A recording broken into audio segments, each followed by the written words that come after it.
সুপ্রভাত বন্ধুগণ, আপনাদের সবাইকে জানাই প্রভু যীশু খ্রিস্টের নামে শুভেচ্ছা ও শুভকামনা। আসুন দেখি ঈশ্বর তার পবিত্র শাস্ত্র বাইবেল থেকে আজ এই প্রাতকাল আমাদের কি বলতে চান।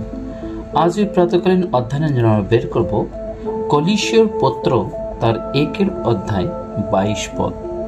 এখানে লেখা আছে, তোমাদিগকে তিনি এখন খ্রিস্টের মাংসময় দেহে মৃত্যু দ্বারা সম্মিলিত করিলেন, যেন পবিত্র নিষ্কলঙ্ক ও নির্দোষ করিয়া আপনার সাক্ষাতে উপস্থিত করেন। ঈশ্বর তার এই সুন্দর বাক্যে আমাদের সকলকে আশীর্বাদ যুক্ত করেন।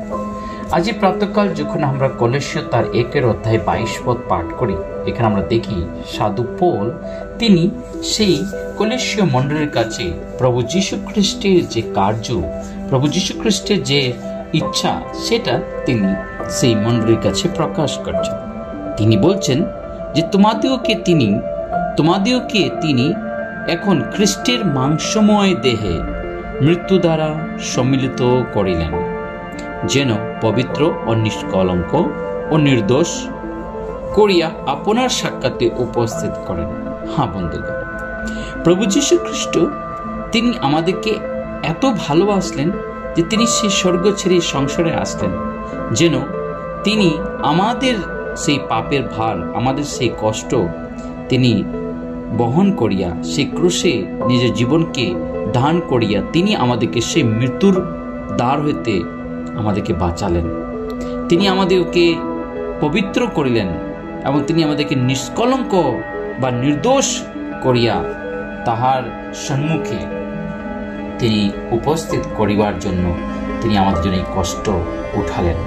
তিনি আমাদের জন্য মৃত্যুবরণ করিলেন। তিনি আমাদের জন্য সেই মাংসময় দেহকে তিনি ত্যাগ করলেন।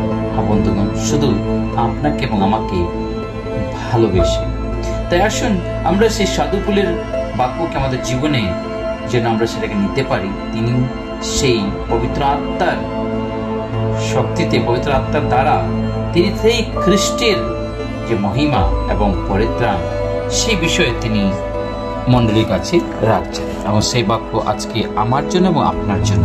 তাই আসুন আমরা আমাদের জীবনকে সেই প্রভুর হাতে সমর্পণ করি, কারণ তিনি আমাদেরকে সেই খ্রিস্টের মাংসময় দেহ দ্বারা মৃত্যু দ্বারা তিনি সম্মিলিত করিলেন, যেন আমরা পবিত্র এবং নিষ্কলঙ্ক হতে পারি আর নির্দোষ হতে পারি এবং সেই প্রভুর সিংহাসনে আমরা যেন উপস্থিত হতে পারি। আসুন প্রার্থনা করি। পবিত্র পবিত্র বাহিনী সদাপ্রভু, তোমার মহান ধন্যবাদ প্রভু আজকে সুন্দর প্রাতকালের জন্য। এই প্রাত থেকে সারাটা দিন তোমাদের সঙ্গে সঙ্গে থাকবে, সমস্ত অমঙ্গল দেবতার হাতে রক্ষা করো, তোমার পবিত্র আত্মা তোমাদের পরিচালনা করি, মহাপুণ্য প্রসূ ক্ষমা করো। এই ক্ষুদ্র প্রার্থনা যিশু তোমার পবিত্র নামে চাই, আমেন।